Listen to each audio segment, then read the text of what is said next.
नमस्कार दोस्तों, मैं मनीष कुमार भोज आप सभी लोगों का अपने YouTube channel Uttarakhand online classes में हार्दिक स्वागत करता हूं। दोस्तों, मैं आज आपके समक्ष एक नई श्रृंखला लेके उपस्थित हुआ हूं। इससे पूर्व हमने इस श्रृंखला के बारे में चर्चा की थी। जो हमारी जो आज का जो टॉपिक रहने वाला है, ये जो टॉपिक है इंडो वैली सिविलाइजेशन से रिलेटेड ये रहने वाला है। इससे पूर्व हमने चैप्टर 1 कंप्लीट कर लिया था। सिंधु घाटी सभ्यता के बारे में हमने समझा कि इंडो वैली शैली क्या है। जैसे हमने सिंधु घाटी सभ्यता को किस नाम, आद्य ऐतिहासिक सभ्यता को इसको कहा जाता है, और सिंधु घाटी सभ्यता को पहली नगरीकृत क्रांति के रूप में भी इसको इस नाम से भी इसे जाना जाता है। यदि हम बात करें दूसरे किस नाम से जाना जाता है, तो ये सिंधु घाटी सभ्यता को यह एक क्या थी, कांस्य युगीन सभ्यता को इस नाम से भी इसे जाना जाता है। यदि हम बात करें जो सर्वप्रथम इस सिंधु घाटी सभ्यता को प्रयोग करने वाले जो शब्द को जो प्रयोग किया था, सिंधु घाटी सभ्यता, जो सिंधु शब्द जो प्रयोग किया था, वो जॉन मार्शल द्वारा इसको खोज के सरे में, यदि हम इस शब्द को खोज का इनको जाता है इसको सरे। यदि हम बात करें जो आज की जो श्रृंखला रहने वाली है वो चैप्टर 2 आज का ये श्रृंखला की शुरुआत करने जाएंगे हम। और इसके अंतर्गत जो देखेंगे सिंधु घाटी सभ्यता के पुरातत्व अवशेष के संबंध में आज हम चर्चा करेंगे। दोस्तों, यदि हम बात करें पुरातत्व अवशेष होते क्या हैं, तो उस पर थोड़ा सा हम चर्चा कर लेते हैं। देखिए, जब किसी शैली की प्रमाणिकता यदि हम पुख्ता करते हैं तो उसके हमें कुछ अवशेष प्राप्त होते हैं। उसके आधार पर हम ये अनुमान लगा सकते हैं कि इस समय ये सभ्यता यहाँ पर निवास करती होगी, ये सभ्यता के द्वारा ये चीज़ों का यूज किया जाता होगा। यदि हम बात करें सिंधु घाटी सभ्यता की, तो ये सभ्यता का परिचय जो दिया गया था, जो हड़प्पा तथा क्या मोहनजोदड़ो की ये खुदाई में जो उपलब्ध जो सामग्री हमें मिले, या हम अवशेषों के बारे में इसमें चर्चा करेंगे कि हमें जब ये खुदाई हुई थी हड़प्पा की, तो इस खुदाई के दौरान हमें ऐसी क्या क्या चीज़ें प्राप्त हुई जिससे कि हम ये अनुमान लगा सकते हैं कि इस जो सभ्यता रही ये कितनी फली फूली, या कहें इसके अंतर्गत कि ये क्या क्या चीज़ों का यूज करती थी, यहाँ पर हमें क्या क्या देखने को मिला, और इस समय ये सभ्यता कितनी डेवलप हो चुकी थी, हम इस बारे में बात करेंगे। अब बात करें तो इस जो सिंधु घाटी सभ्यता को जिसने खोजा सर्वप्रथम, ये क्या था, एक अंग्रेज थे विद्वान, या कहें अंग्रेज सिपाही थे, जिन्होंने इस सभ्यता की खोज की थी। यदि हम बात करें जो सिंधु घाटी सभ्यता की जो पहले खोजकर्ता रहे, ये कनिंघम रहे। इन्होंने 1878 में हड़प्पा सभ्यता की जो टीले की इन्होंने क्या की थी, खोज की थी। और इसी क्रम में यदि हम बात करें 1922 में राखलदास बनर्जी ने सिंधु घाटी सभ्यता को लरकाना जिले के अंतर्गत इसके खोज की, जिसको हम मुर्दुंगा टीले का उच्चारण भी से कहते हैं। इसको हम क्या कहते हैं, मुर्दुंगा टीला भी कहा जाता है।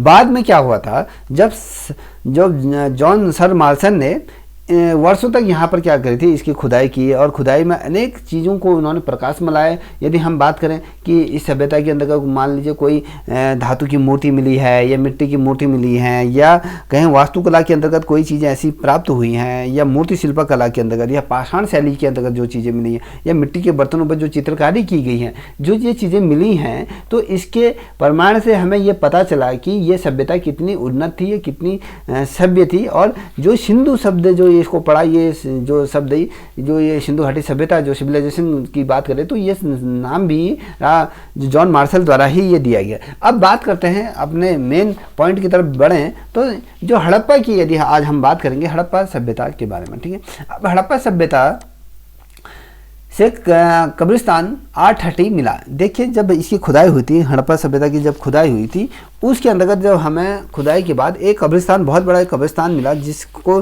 जो नाम दिया गया था कब्रिस्तान 837 इसको नाम दिया था। कई दफ़े ये क्वेश्चन एग्जाम में पूछा जाता है कि 837 क्या है। ये एक कब्रिस्तान है, ठीक है।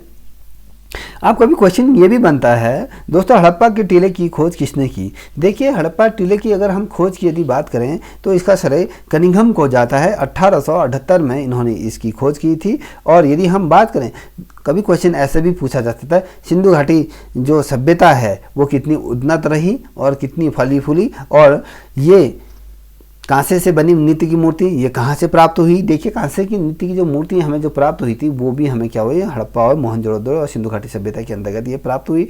यदि हम बात करें यहाँ पर जो टोटल जो कब्रिस्तान मिले, जिसे हम कह रहे हैं कि यहाँ पर R37 जो कब्रिस्तान मिला, जिसके हड़प्पा सभ्यता के अंदर जो ये कब्रिस्तान मिला, इसमें एक चीज़ रोचकता ये देखोगे तो यहाँ पर टोटल 57 कब्रिस्तान यहाँ पर हमें मिले। 57 यहाँ पर कब्रिस्तान कब्रें मिली, ठीक है, कब्रें मिली, जिसमें से 37 कब्रों में 100 मिली। अब क्वेश्चन ये बनता है, देखिए हड़प्पा सभ्यता में जो कब्रिस्तान R37 रखा गया है, तो इसका भी कोई मतलब है था, इसलिए इसे R37 रखे। देखिए जब इस सभ्यता की खोज का जब अस्तित्व सामने आया, जब यहाँ पर राखलदास बनर्जी या कहीं कनिघम या अन्य जितने भी खोजकर्ता थे, जब ये यहाँ पर गए, जब यहाँ पर इन्होंने खुदाई करके यहाँ पर लंबा समय इन्होंने 10 से 12 साल यहाँ पर व्यतीत किया, तो जब यहाँ पर खुदाई के दौरान हमें ये देखने को मिला एक हड़प्पा की सभ्यता के अंतर्गत बहुत बड़ा कब्रिस्तान मिला, जिसे R37 नाम दिया गया।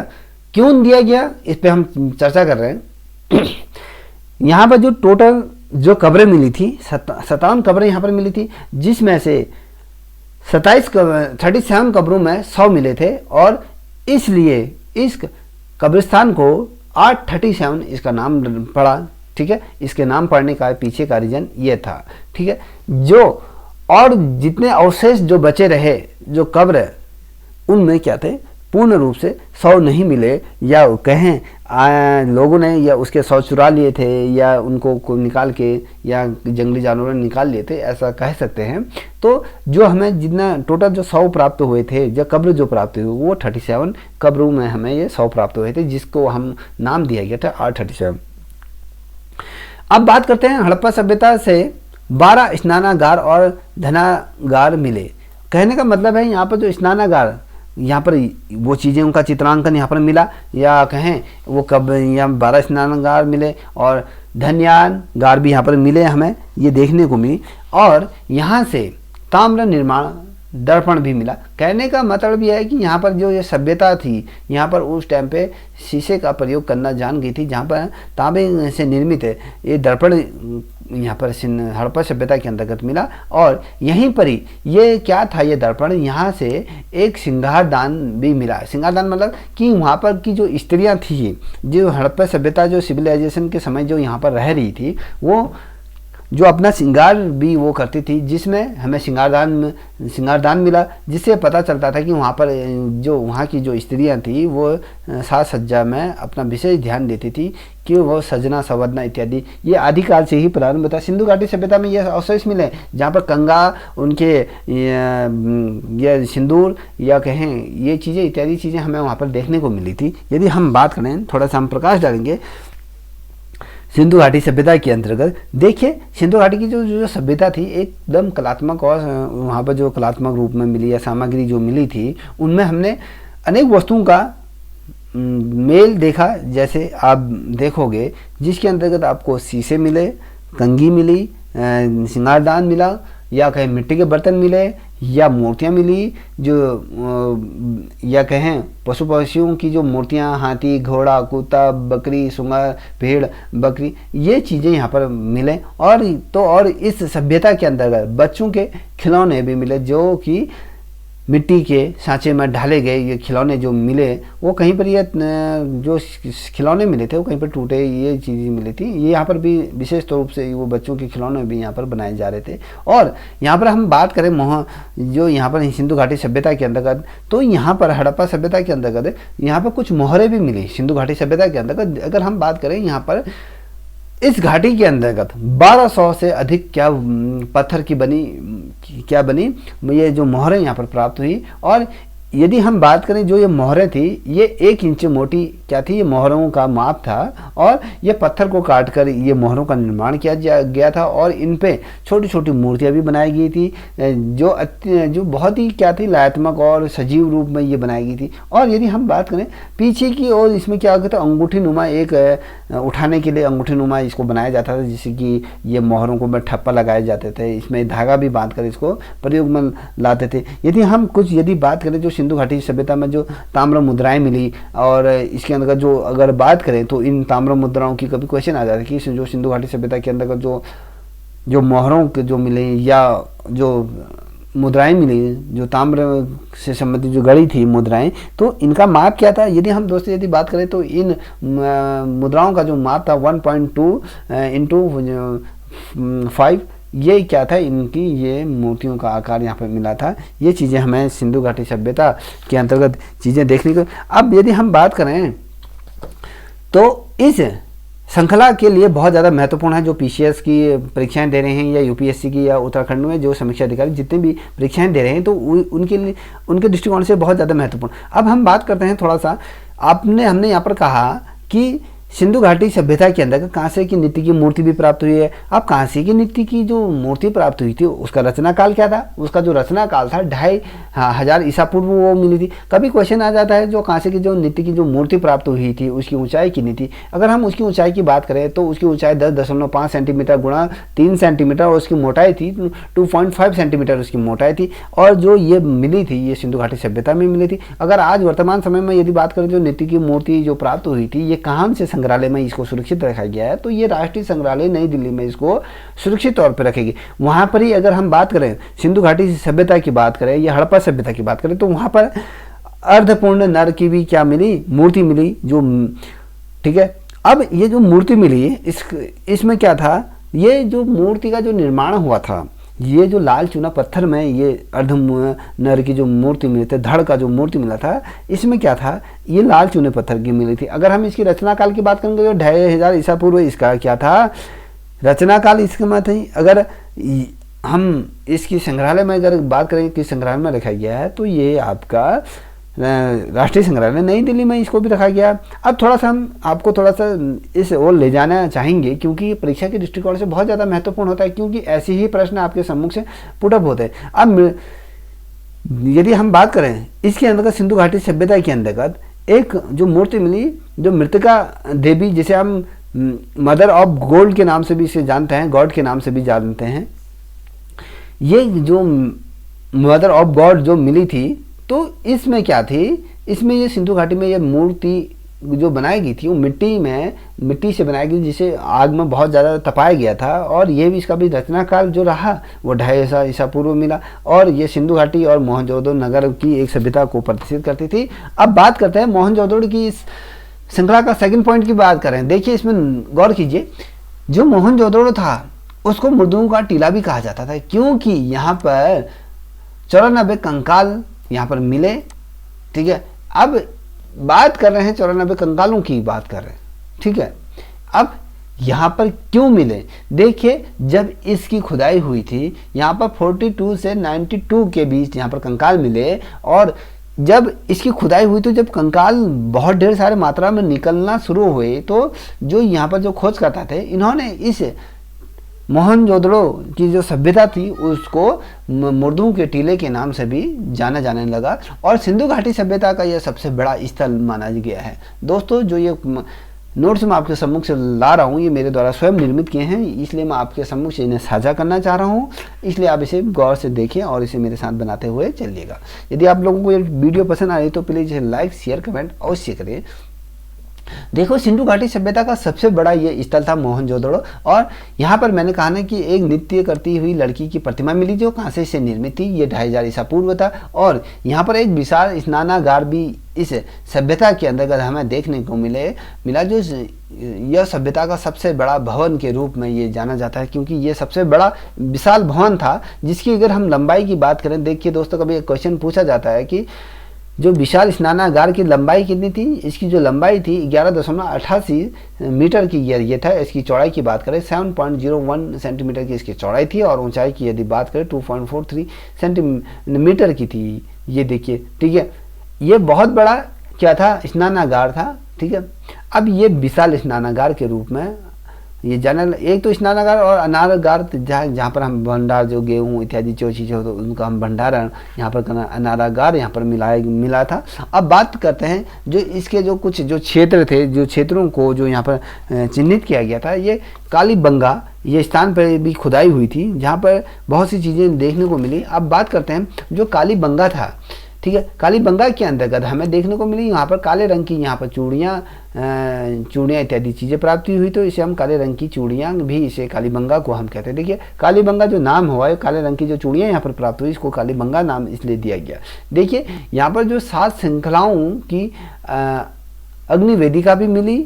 देखिए यहाँ पर जो लोग उस समय प्रकृति के रूप में जिसे पूजा करते थे, ये अग्नि को पूजा करते थे, तो यहाँ पर 7 श्रृंखलाओं के रूप में अग्नि वेदिकाएं भी मिली। और भूकंप के यहाँ पर साक्ष्य मिले कि उस समय जो कालीबंगा के अंतर्गत या सिंधु घाटी सभ्यता के अंतर्गत भूकंप मिले, क्योंकि जो भूकंप से क्या होता है, घरों पे या दीवारों पे दरार पड़ जाते इत्यादि जो चीज़ें भूकंप के जो साक्ष्य इत्यादि यहाँ पर मिले। और यहाँ पर ऐसा भी अनुमान लगाया गया है कि इस सभ्यता के अंतर्गत ऊँटों का भी यूज हो रहा था, ऊँटों का भी पालन हो रहा था, क्योंकि यहाँ पर ऊँटों की भी हड्डियाँ हमें यहाँ पर देखने को मिली थी कालीबंगा के अंतर्गत। और लकड़ी के हल और जोते खेत हैं, ये साक्ष्य भी यहाँ पर मिले हैं, क्योंकि जो जिसमें इस सभ्यता की खोज हो रही थी, तो वहां पर बैलों का भी क्या मिला था, जो कंकाल इत्यादि चीजें मिली थी, बैलों के भी साक्ष्य वहां पर मिले थे, जो मोहरों के माध्यम से भी मिले थे या चित्रों के माध्यम से भी वहां पर जो उकेरे गए थे उसके माध्यम से भी हमें ये प्राप्त हुआ। और यहाँ पर साक्षात तौर पर जो हल,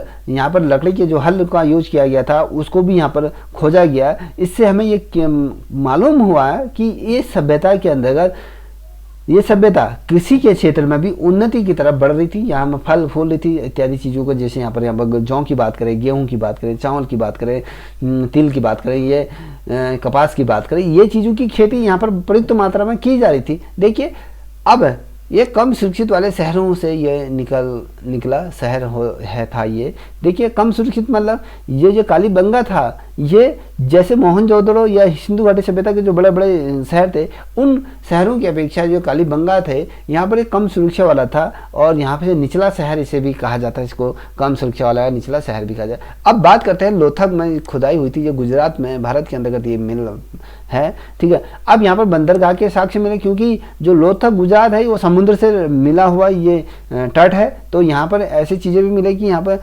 बंदरगाह का निर्माण मिला था उसमें। यहाँ पर बंदरगाह के साक्ष्य यहाँ पर मिले थे। और यहाँ पर एक कब्र मिली थी जो महिला के साथ यहाँ पर एक पुरुष की समाधि भी यहाँ पर मिली थी। देखिए एक साथ यहाँ पर पुरुष और महिला की समाधि मिली कि देखिए यहाँ पर पुरुष को भी उतनी ही महत्वता दी जाती थी जितनी महिला को, ठीक है। अब यहाँ पर चावल का भी साक्ष्य मिला। देखिए इस लोथक के अंतर्गत चावल की भी प्रयोग करना यहाँ पर प्रारंभ कर दिया था कि चावल की खेती भी यहाँ पर प्रारंभ हो गई थी। क्वेश्चन किस प्रकार से पुटअप करता है तो मैं आपको इसके रूप में इस श्रृंखला के अंत में बताना चाहूँगा कि उन प्रश्नों पर आप फोकस रखें, क्योंकि मैं आपको यहाँ पर अभी डीपली जो क्वेश्चन एग्जाम में पूछे जाते हैं, जो दृष्टिकोण एग्जामिनर रखता है, उसी के आधार पर मैंने ये श्रृंखला तैयार की है। दोस्तों जो लोथक है, क्वेश्चन बनता है, क्या बनता है, लोथक कहाँ स्थित है, गुजरात के अंतर्गत स्थित है, ठीक है। अब सुरकोटाट कहाँ स्थित है, ये भी गुजरात के अंतर्गत है। अब यहाँ पर क्या हुआ, जब ये इस सुरकोटाट की जो खुदाई हुई थी तो यहाँ पर घोड़े की हड्डियों के साक्ष्य यहाँ पर मिले। यहाँ पर इस क्षेत्र के अंतर्गत लोग क्या करते, घोड़ों की प्रयोग कर रहे थे। घोड़ों का यदि हम क्या व्यापार के रूप में या खेती के रूप में या अलग सामान ढोने के कार्य में यहाँ पर मिले, क्योंकि यहाँ पर घोड़ों के अधिक मात्रा में अवशेष मिले कि हमें यहाँ पर लगा कि यहाँ पर लोग घोड़ों का प्रयोग कर रहे थे, इसलिए यहाँ पर जो साक्ष्य मिलते हैं। हम बात किस पे कर रहे हैं, हमारा जो टॉपिक क्या है, ये देखिए सिंधु घाटी सभ्यता के पुरातत्व प्रमाणों के बारे में बात करें कि यहाँ पर क्या साक्ष्य ऐसे मिले कि हम उनके बारे में बात करें। अब छठे नंबर का जो है चंदोड़ की बारे में बात करेंगे। यहाँ पर ये क्या था, यहाँ पर मन का कारखाना यहाँ पर स्थापित था। यहाँ पर लिपस्टिक के साक्ष्य मिले, जो यहाँ पर जो महिला थी वो अपने जो श्रृंगार करते थे, या हम सिंदूर की बात करें या कंघी की बात करें या फिर आईने की बात करें, तो इस चिंदौड़गढ़ के अंतर्गत क्या हुआ था, यहाँ पर जो महिलाओं की जो लिपस्टिक यूज करती हैं उसके साक्ष्य हमें यहाँ पर मिले हैं। अब बिना गढ़ का एक यह शहर था, बिनागढ़ मतलब इसके चारों तरफ किसी प्रकार की सुरक्षा घेरा नहीं था, ये इसके साक्ष्य मिले। चालक रहित यहाँ पर कि गाड़ी के साक्ष्य मिले, जो कहने का मतलब है कि यहाँ पर ऐसी गाड़ी मिले जिसमें कि चालक उसमें का यूज नहीं करता था, सिर्फ उसके साक्ष्य मिले, वो स्वतः ही ये गाड़ी का जैसे बात करें, ये घोड़े की गाड़ी की बात करें, जिस अब चालक गाड़ी वो रहती है जिसमें आदमी उसको खींच कर एक स्थान से दूसरे स्थान तक अपने सामान को ढोता था, वो वाले साक्ष्य यहाँ पर नहीं मिले। और चालक रहित गाड़ी यहाँ पर साक्ष्य मिले। चालक रहित मतलब कि जैसे हम ऊँट के माध्यम से करें, यहाँ पर हम घोड़ों की बात कर रहे थे, इत्यादि ये चीज़ें। अब रोपण की यदि हम बात करें, देखिए सिंधु घाटी सभ्यता की जो अंतर्गत जो साक्ष्य मिले, जो 7वें नंबर का जो रोपण है, रोपण के अंदर ये कहाँ है, पंजाब के अंतर्गत सतलज नदी के किनारे ये स्थित है। और यहाँ पर मिट्टी के निर्मित भवनों का निर्माण किया गया। यहाँ पर स्थापत्य कला को महत्वता दी गई थी। और यहाँ पर मानव रहित कुत्ता का भी एक समाधान मिला कि मानव रहित कुत्ता की यहाँ पर उस समय कि मानव सभ्यता के अंतर्गत जो पालतू पशुओं का किस प्रकार से प्रयोग किया जा रहा था। अब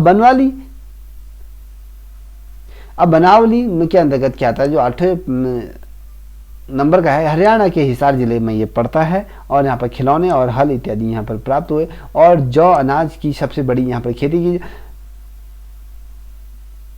अब बनावली के अंतर्गत देखा जाए तो यहाँ पर जो बच्चों के लिए खिलौनों का निर्माण, हल जोतने के लिए। अब यहाँ पर जब यदि हल आ रहा है तो यहाँ पर क्या है, इस क्षेत्र के अंतर्गत जौ की खेती की जाती है। अनाज में सबसे बड़ी ये खेती यहाँ पर जौ और अनाज की खेती यहाँ पर सबसे बड़ी मात्रा में की जाती थी। अब बात करते हैं अगली श्रृंखला की तरफ बढ़ रहे हैं। 9वें नंबर के धौलावीरा की बात करें तो धौलावीरा गुजरात के अंतर्गत आता है, आप सभी को पता होगा।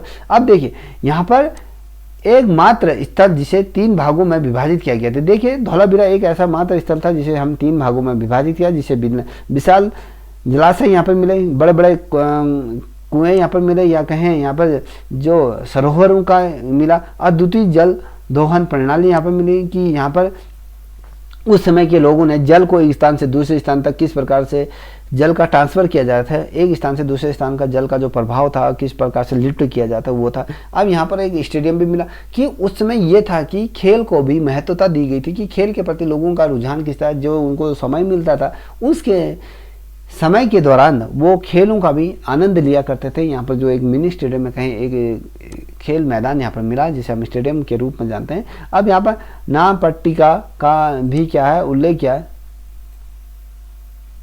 अब यहाँ पर नाम पट्टिका उल्लेख करने का मतलब है कि वहाँ पर लोगों के भी नामों को भी अलग अलग नाम से उच्चारण किया जा रहा था। मान लीजिए एक सिंपल के कलुआ, मलुआ, या कहें जगदीश, या सरिता, या इत्यादि जो भी अलग अलग नाम हैं, सोहन, मोहन, जोहन, ये करके इनको भी यहाँ पर नाम पट्टिका की हमें यहाँ पर लगा कि इस धौलावीरा के अंदर सभ्यता इतना उन्नत हो गई थी जो अपने नामों को भी उच्चारण करके एक दूसरे के नाम से भी उसको पुकारा जाने। यदि हम बात करें सिंधु घाटी सभ्यता के जो पुरातत्व प्रमाण जो मिले हैं वो किस प्रकार के पुरातत्व प्रमाण मिले हैं हम उसमें देखते हैं। देखिए यहाँ पर लिपिक जो मिली थी हमें साक्ष्य के तौर पे, वो भावात्मक चित्रात्मक रूप में थी। भाव चित्रात्मक मतलब इसमें फीलिंग थी, जो भाव, वो जो व्यक्ति विशेष द्वारा जो चीज़ लिपि लिखी जा रही थी उसको कहीं ना कहीं भाव में प्रदर्शित किया जा रहा था। उसे जो ये लिपि थी, जो सिंधु घाटी सभ्यता की अगर लिपि की बात करें, ये दाहिनी ओर से बाईं ओर की तरफ ये लिखी जाती थी, ठीक है। और ये लिपि अभी तक की अपठनीय है, मतलब कि इस समय की यदि हम बात करें वर्तमान समय में, तो अभी भी इस लैंग्वेज को हमने डिकोड नहीं किया। डिकोड का मतलब है कि अभी तक हम इस लिपि को पढ़ने में अक्षम है, अभी तक हमारे द्वारा ये लिपि का ज्ञान हमें नहीं है, तो हमारे लिए अभी अपठनीय लिखेगा। जो अब हमें इस लिपि को देख के ये लगा कि ये लिपि जो लिपि है दाईं से बाईं ओर को लिखी जाती थी। कभी क्वेश्चन ये पुटअप होता है कि सिंधु घाटी सभ्यता में लिपि को किस प्रकार से लिखा जाता है, तो ये दाईं से बाईं ओर को ये लिपि लिखी जाती थी, ठीक है। अब थोड़ा सा बात करता हूँ मैं इस पे, आपसे थोड़ा सा चर्चा करता हूँ इसके प्रश्नोत्तरी पे कि इसमें किस प्रकार से प्रश्नोत्तरी पूछा जाएगा। कभी क्वेश्चन पूछा जाता है कि मोहनजोदड़ो का अर्थ क्या होता है, ठीक है। अब मोहनजोदड़ो का जो अर्थ होता है मुर्दों के टीले के रूप में इसे जानता है, क्योंकि यहाँ पर क्या होता है, यहाँ पर मुर्दों के टीले मिले हैं, ठीक है। अब क्वेश्चन कभी इस प्रकार से पुटअप हो सकता है कि सिंधु घाटी सभ्यता के दूसरे नाम से इसे किस नाम से इसे जानते हैं, ठीक है। अब मोहनजोदड़ो की यदि हम बात करें या सिंधु घाटी सभ्यता की बात करें, तो इसे सिंधु घाटी सभ्यता की खुदाई में जो मिट्टी के जो बर्तन मिले थे, जो पकाई हुई मिट्टी के जो बर्तन मिलते हैं, इस नाम से भी इसे पकाई सभ्यता के नाम से भी जाते हैं। मिट्टी के बर्तनों की सभ्यता को भी इस नाम से इसे जानते हैं। और जो कांसे की जो मूर्ति प्राप्त हुई थी, जो नर्तकी की मूर्ति, वो कहाँ पर प्राप्त हुई थी, मोहनजोदड़ो और सिंधु घाटी सभ्यता के अंतर्गत मिली थी। अब बात करते हैं क्वेश्चन क्या बनता है, जो एग्जामिनर ये पूछ सकता है कि लोथक गुजरात की खुदाई कब हुई थी। जब ये खुदाई हुई थी लोथक गुजरात की, तो ये किस समय हुई थी। देखिए गुजरात की यदि हम बात करें, लोथल गुजरात की जो खुदाई हुई थी, ठीक है, तो यहाँ की जो खुदाई हुई थी 1953 में लोथल गुजरात की खुदाई की हुई थी। और यदि हम बात करें ये मोहनजोदड़ो, ये हड़प्पा सभ्यता के जो समान अवशेष भारत के किन किन स्थानों पर मिले, क्वेश्चन ऐसा पुटअप हो सकता है। तो जो मैंने आपको ये चीज बताई,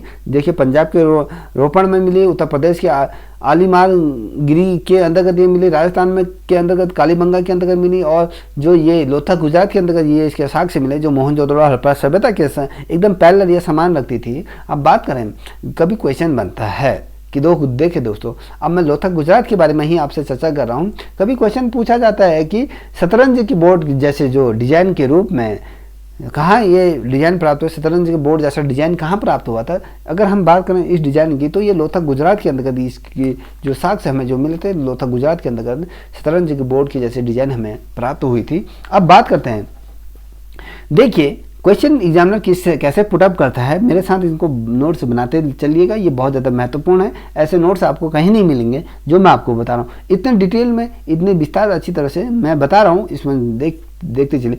क्वेश्चन ऐसे पुटअप होता है दोस्तों, जैसे मोहनजोदड़ो या हड़प्पा सभ्यता, जिसे हम सिंधु घाटी सभ्यता के जो अवशेष उनसे क्या सामग्रियाँ प्राप्त हुई। देखिए हमारे बात क्या है, हम किस टॉपिक पे चर्चा कर रहे हैं, हमें ये टॉपिक पे हमें पता होना चाहिए। हमने बात की सिंधु घाटी सभ्यता के पुरातत्व प्रमाण क्या मिले, यहाँ पर क्या ऐसी चीज़ें मिली जिससे हमें कि ये पता चला कि ये सभ्यता इतनी उन्नति, ये सभ्यता की ये चीज़ के अंतर्गत क्या क्या सामग्री के या अवशेष मिले। देखिए यहाँ पर जो अवशेष मिले हमें, जो पुरातत्व प्रमाण जो प्रमाणित करते हैं, देखिए इसके अंतर्गत खिलौने मिले थे, मोहरें मिली थी, बर्तने मिले थे, सिक्के मिले थे, गोठियाँ मिली थी, और जो दैनिक जीवन में जो काम आने वाले जो अनेक वस्तुएं इसके अंतर्गत मिली थी। अब हम स्त्रियों की बात करें, यहाँ पर श्रृंगार के लिए हम बात करें, तो इसके अंतर्गत देखा जाए तो आभूषण, चूड़ियाँ, जूड़े पिन जो साड़ी में इत्यादि जो लगाते हैं। अब यहाँ पर श्रृंगारदान या बात करें जो कर्णदान इत्यादि क्या मिले, यहाँ पर हमें ये देखने को, इत्यादि चीज़ें हमें यहाँ पर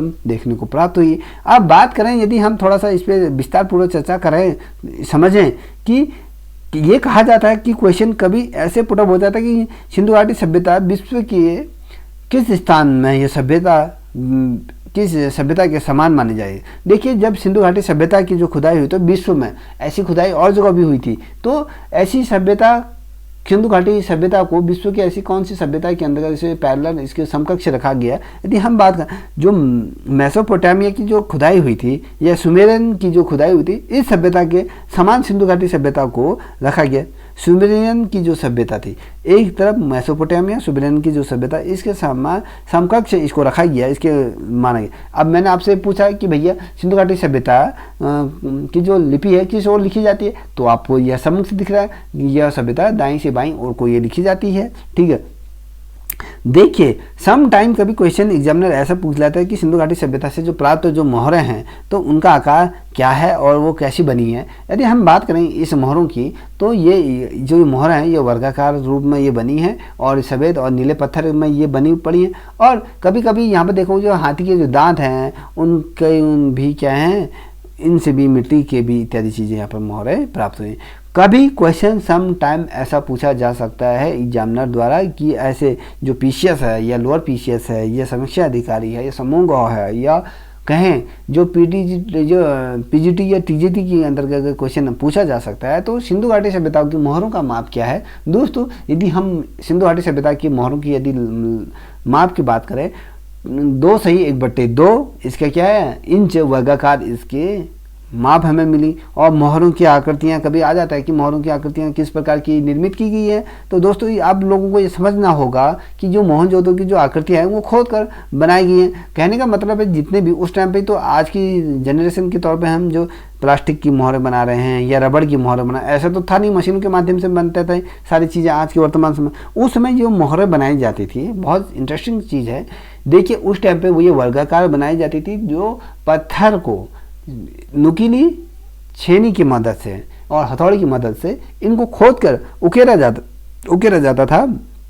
तब ये मोहरें बनती थी। कभी क्वेश्चन ऐसे बनता था कौन कौन सी मोहरें यहाँ पर बनी। देखिए इसके अंतर्गत आपको देखने को मिलेगा, ये मोहर के अंतर्गत हाथी की मोहर देखने को मिलेगा, वृक्ष की देखने का, और बैल की मोहर देखने को मिलेगी, और यहाँ पर बकरे या कुत्ते या अलग अलग प्रकृति से रिलेटिव ये मोहरें आपको देखने को मिलेंगी। अगर मोहरे में क्या क्या चीज़ें यहाँ पर जो महत्वपूर्ण मोहरें बनी थी, इसमें आप जो देखोगे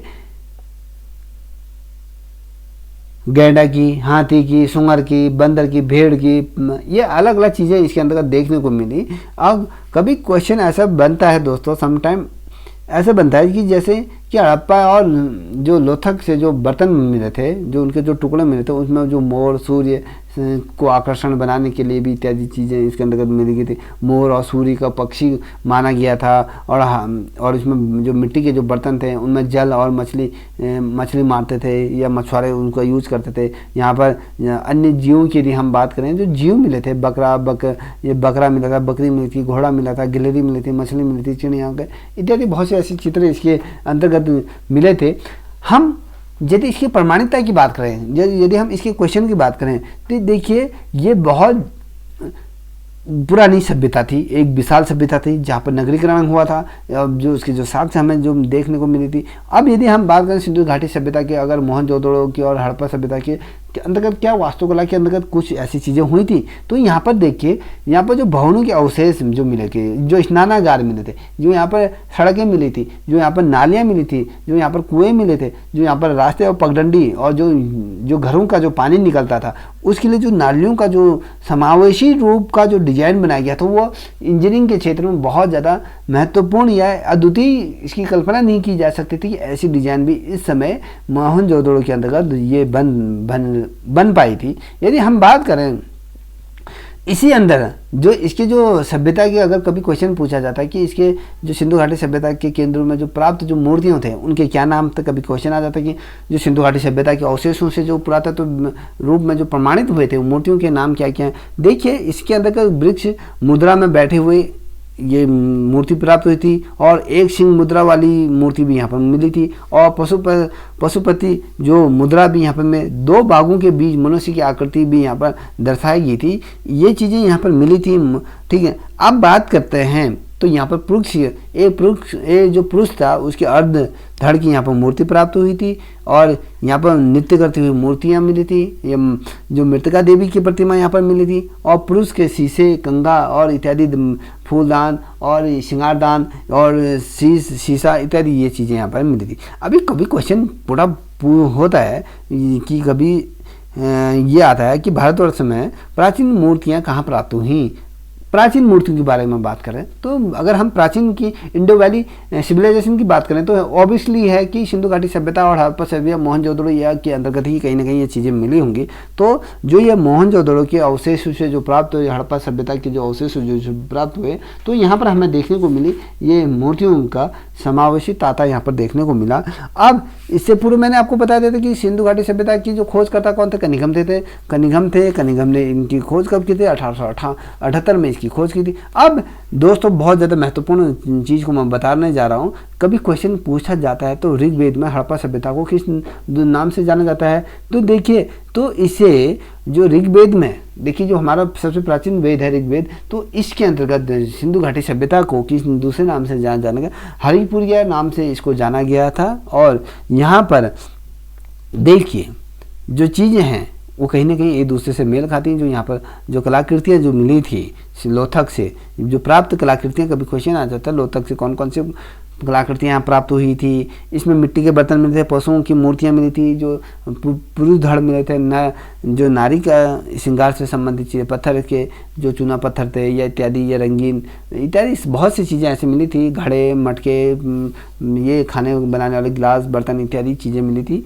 और अब जो महत्वपूर्ण श्रृंखला का जो अंतिम प्रश्न इस श्रृंखला का जो जाता है वो ये जाता है इस हड़प्पा सभ्यता के अंतर्गत, या बात करें मोहनजोदड़ो के उजड़े नगर आज कहाँ स्थित हैं। देखिए हड़प्पा सभ्यता और मोहनजोदड़ो के जो उजड़े शहर हैं या खंडर हैं वो आज कहाँ हमें देखने को मिलते हैं, कहाँ स्थित है। देखिए ये दोनों नगरों की यदि हम बात करें, यदि हड़प्पा की बात करें या मोहनजोदड़ो की बात करें, ये दोनों जो उजड़े हुए शहर हैं जो प्राचीन सभ्यता इंडो वैली को जो प्रदर्शित करता था, जिसने एक खोज का नया आयाम दिया, जिसे हमें ये जानने का मौका मिला कि जो हमारी जो सभ्यता रही, जो हमारे एशियन पीरियड में जो एशियन हिस्ट्री के उसमें किस प्रकार से सभ्यताओं का पुनर्निर्माण हुआ था, किस प्रकार से सभ्यताएं स्ट्रगल कर रही थी। तो इसके जो उजड़े हुए जो भवन, आज जो नगरों के जो अवशेष जो प्राप्त हैं, वो देखिए ये दोनों जो नगर हैं ये पाकिस्तान के अंतर्गत आते हैं। आज ये दोनों चीज़ें पाकिस्तान के अंतर्गत स्थित है। दोस्तों यही चीज़ें आपके पीसीएस के अंतर्गत, लोअर पीसीएस के अंतर्गत, समीक्षा अधिकारी के अंतर्गत तमाम जितनी भी परीक्षाएं उनमें ये चीज़ें पूछी जाती हैं। इसलिए मैं आपको ऐसी चीज़ें बताने का मेरा प्रयास है कि आपको कम समय में अच्छा ज्ञान दूँ। ठीक है, आज तक के लिए इतना ही। अगला जो हमारा जो चैप्टर रहेगा, जो तीसरा जो चैप्टर रहेगा, वो श्रृंखला कल आपके सम्मुख से मैं उपस्थित करूंगा। आज के लिए इतना ही, तब तक के लिए जय हिंद, जय भारत।